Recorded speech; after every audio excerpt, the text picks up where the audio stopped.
ಬಳಪ ಹಿಡಿದ ಭಗವಂತ ಇರುತ್ತಾನೆ ನಮ ಸುತ್ತ ಅವತಾರ ನಾನಾ ರೂಪವೋ ನಮ್ಮೆಲ್ಲ ಹಣೆ ಬರಹ ತಿದ್ದಿ ಬರೆಯಲು ಕತ್ತಲೆಯಿಂದ ಬಂತ ನಮ್ಮ ಕೈಯ ಹಿಡಿಯುತ್ತ ಕರೆದೊಯ್ದ ಬೆಳಕು ತೋರಲು ನಯವಾಗಿ ಗದರೋದು ನಮ್ಮ ಬೆಳೆಸಲು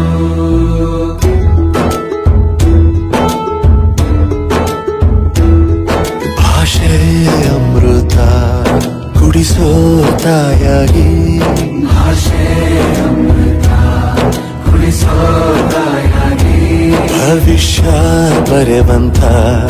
ತಂದೇನೋ ಆಗಿ ತಂದೇನೋ ಆಗಿ ಚಂದದ